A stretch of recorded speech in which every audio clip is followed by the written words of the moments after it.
New Toyota Land Cruiser review.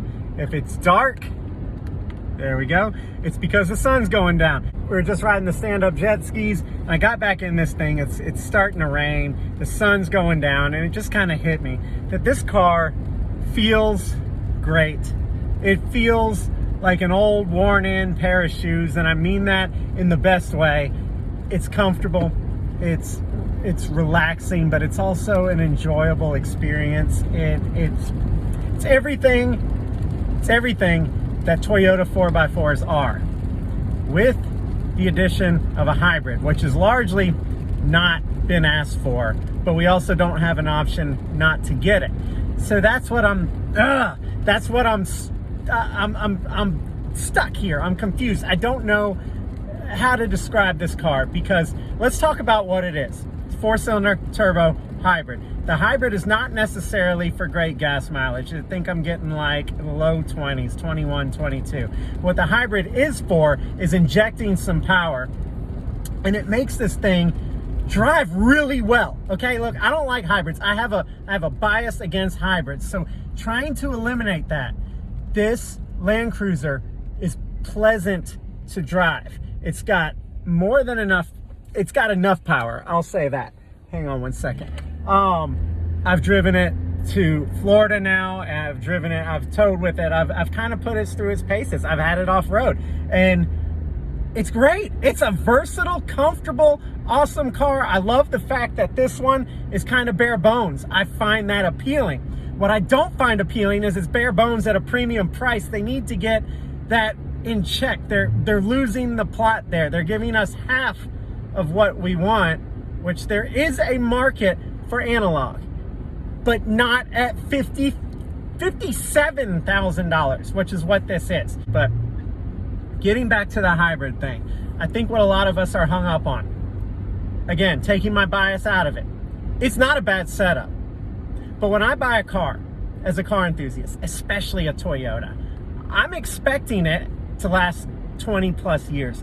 And I want it to last that long. I want to have a Toyota 4x4 as a long-term vehicle. They're, in my mind, forever cars. You don't sell them, right? They just get better with age. Now, the hybrid throws a grenade in that whole recipe.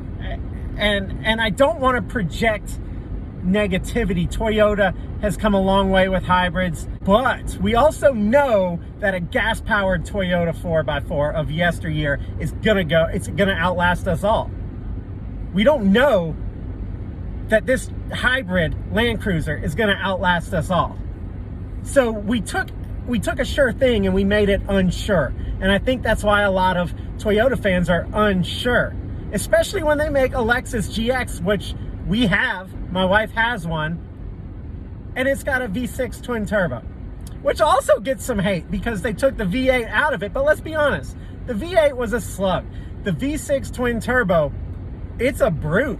It's rad. It's awesome. And I'm not hating the power. Like, all right, let's compare this hybrid to the V6 of like the last generation 4Runner, because my wife had a TRD Pro 4Runner that she traded in for the GX. The V6, like I said, it'll outlast us all. The trade-off is it's a slug. It didn't move agilely. This car is easy to drive. Doesn't sound great. It doesn't do a lot of the annoying hybrid things, but it does do them. You know, you start the car and it doesn't really start. I don't like that. I don't want that. That's not what a Land Cruiser buyer wants. Right? That's what a RAV4 or a Highlander or a Prius buyer wants. I think Toyota is missing the mark. They're kind of forcing the hybrid, and that doesn't seem very Toyota-ish. I don't think that they need to push it to the GR and the TRD demographics.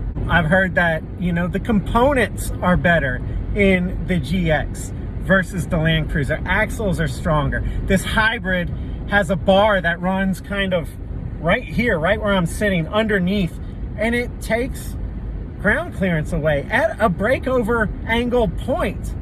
So it's like the Tinkerer guy. I watched that video. You should absolutely watch it. It's awesome. It's like he said, like a hybrid is kind of at odds naturally with what 4x4 people want. We just want analog simplicity that's going to last. So I'm stuck, because having said that, I'm bouncing between like being critical and loving it, because I do like this car. They're going to take it tomorrow, and it kind of sucks. And even though we already have a GX 550 in the family, I would like to have this as a daily. I mean, like, you can't see it now. I'll show you a picture, but the interior reminds me of my OG Pathfinder from back in the day. You know what I mean? Like, this cloth interior, there's such an appeal. And like I said, a comfort, like your favorite pair of shoes, to just a boxy, analog, rugged, yet comfortable 4x4. And that's something that Toyota has perfected. And they're just, it's like they took a perfect souffle. Now they're just pouring vinegar in it. Like, I'm not saying it's gonna be worse, but it can't be better. So I don't know, that's kind of where I sit with this Land Cruiser. I do love it. I do wish that it was just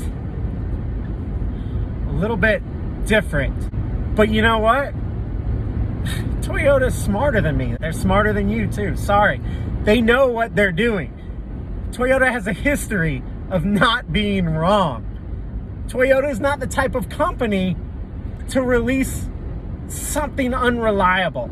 I know they're having some growing pains right now with the turbocharged generation stuff. And this is mandated stuff. This is not what they necessarily want to do. It's what they're being told to do by governments that shouldn't be meddling in the automotive industry too much, which they are. They don't need to be making cars unaffordable and overcomplicated. In conclusion, the Land Cruiser is a vehicle, it's a 4x4 that I want to own without the hybrid at half the cost of what it is. I know that these Land Cruisers are selling. I wish I could see how they would sell without the hybrid. I think that they would be destroying the market.